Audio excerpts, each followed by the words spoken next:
Permettez-moi de vous présenter rapidement ce que j'appelle ces concepts du royaume. Numéro 1, le message de la Bible ne concerne pas la religion. La Bible parle d'un roi, d'un royaume et de sa famille royale. La Bible parle d'un roi, d'un royaume et d'une famille royale. Je veux que vous y réfléchissiez une minute. Il ne s'agit pas de religion. Deuxièmement, tout le monde dans le monde cherche le royaume. La Bible parle d'un royaume et chaque être humain le cherche. Maintenant, ils ne savent pas ce qu'ils cherchent, mais c'est ce qu'ils cherchent. Jésus a dit ces mots dans son premier sermon. Il a dit dans Matthieu chapitre 5, « Heureux les pauvres en esprit.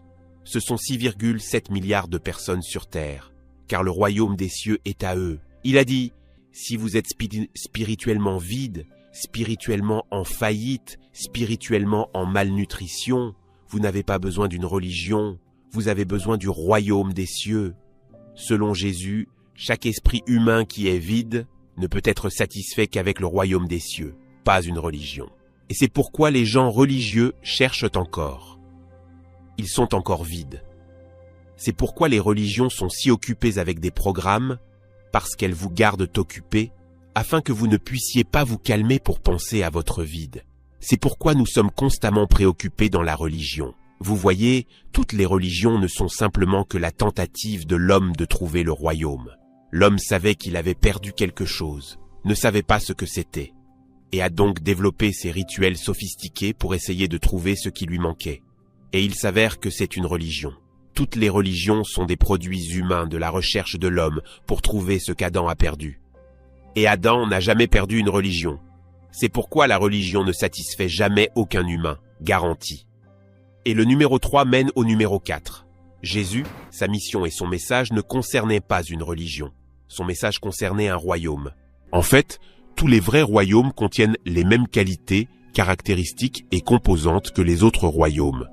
Donc, quand Christ a prêché sur un royaume, vous devez d'abord comprendre ce qu'est un royaume.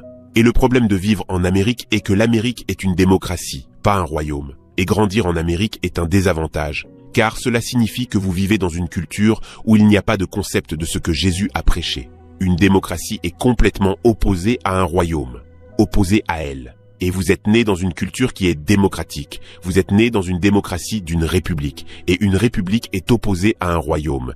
Et Jésus a prêché le royaume de Dieu. Le royaume de Dieu. Mais voici votre culture sans concept de celui-ci. Et donc ce qui se passe, c'est que vous superposez votre culture démocratique sur votre Bible et développez une nouvelle idée dont Dieu ne sait rien. On l'appelle le christianisme. Asseyez-vous bien droit. Ça va être dur pendant les prochaines minutes. Et elle m'a presque tué jusqu'à ce que je me reconnecte à mes racines, qui est un royaume. Pourquoi ? Parce que dans les royaumes, la première chose que vous faites chaque matin est d'adorer et de chanter au roi. Mais il n'y a pas de royaume dans le monde occidental. Donc ce livre sur vos genoux est en danger parce qu'on a un livre oriental avec un concept de royaume dans la main d'un esprit démocratique. C'est pourquoi vos théologiens ne comprennent pas le royaume, parce qu'ils ont été produits par votre culture démocratique. C'est pourquoi il n'y avait pas de cours dans votre école biblique ou votre séminaire sur le royaume. Parce que les professeurs eux-mêmes n'ont jamais eu une compréhension du royaume. Vous ne pouvez enseigner que ce que vous avez appris. Et c'est la difficulté. Vous voyez, tous les royaumes se manifestent de la même manière que les pays. Un royaume est un pays, et il se manifeste à travers la culture. Nous avons mal compris Jésus. En fait, revenons en arrière et traitons de l'idée originale de Dieu. Très important. Où commencent les royaumes ? Voici ce que je veux que vous écriviez. Numéro 1. Le Créateur a créé le royaume des cieux comme son centre de pouvoir. La première chose que Dieu a créée n'était pas les cieux et la terre. Il a d'abord créé le ciel. Le monde invisible existait avant le monde visible. La Bible dit que Dieu est le roi du ciel. Le ciel est un lieu. C'est un lieu réel. C'est comme un pays, mais c'est invisible. Le ciel est un territoire, c'est un endroit, c'est pourquoi Dieu règne sur lui. C'est un endroit, il l'a créé, invisible. Deuxièmement, numéro 2. Le ciel est le pays invisible original de Dieu où Jéhovah règne. Le ciel est un véritable pays, mais il est invisible. La Bible dit dans l'Ancien Testament. Une déclaration étrange, certains d'entre vous l'ont déjà lu auparavant. Il est dit qu'Abraham cherchait un pays qui n'était pas encore. En d'autres termes, il savait qu'il venait de quelque part, mais ne savait pas où il était. Puis il est dit qu'Élisée cherchait un pays qu'il ne pouvait pas trouver. Pourquoi ? Il y avait un pays d'où nous venions tous, mais nous l'avons perdu. Laissez-moi dire quelque chose de très profond. Vous ne venez pas de la terre. Vous êtes venus sur terre. Vous vous êtes manifesté avant même d'être connu. En fait, vous existiez avant de vous manifester. Permettez-moi de me répéter. Vous existiez avant de vous manifester.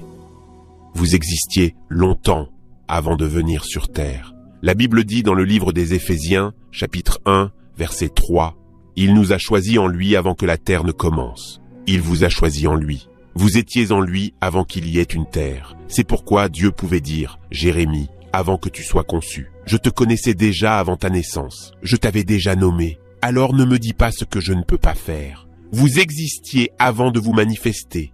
Vous viviez en fait à l'intérieur de Dieu dans le ciel. Vous êtes descendu du ciel et Dieu vous a mis dans un costume terrestre pour que vous puissiez gouverner la terre en son nom. C'est le but de votre création. Restez avec moi maintenant.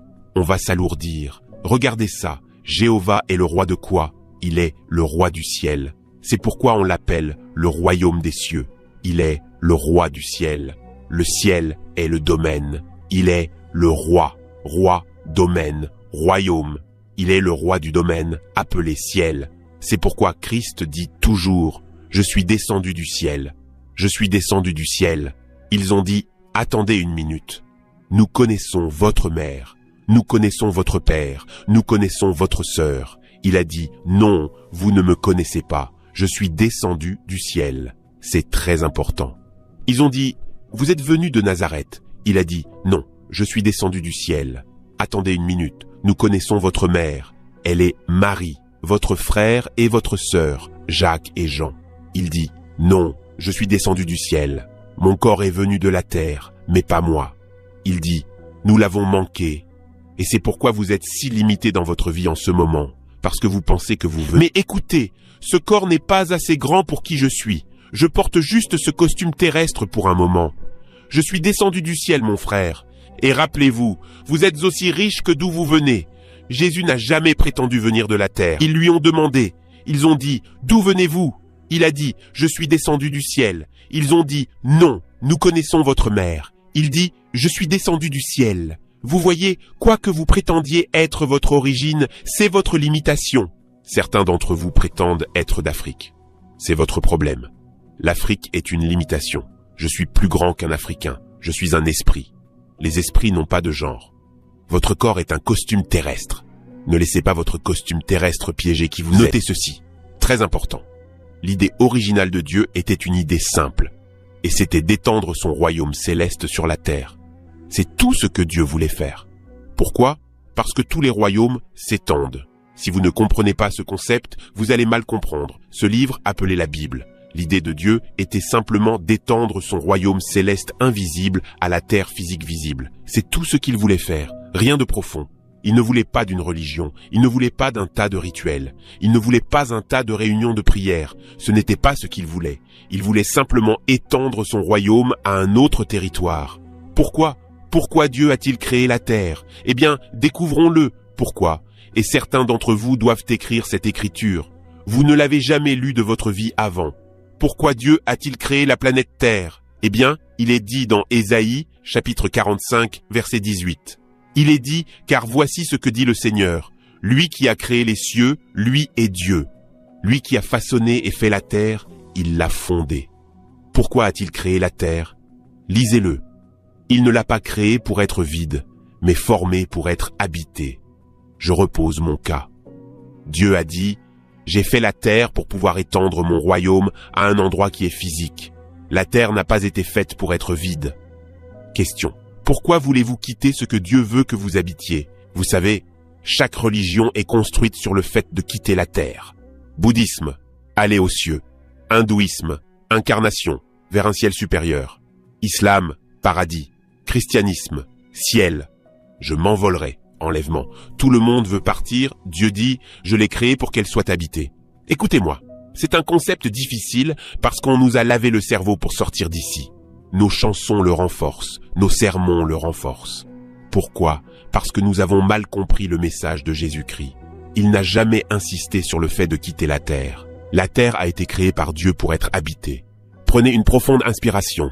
Écoutez-moi, c'est difficile à enseigner, d'accord? Vous voyez, c'est pourquoi nous aimons tant l'enlèvement. Ça nous sort d'ici.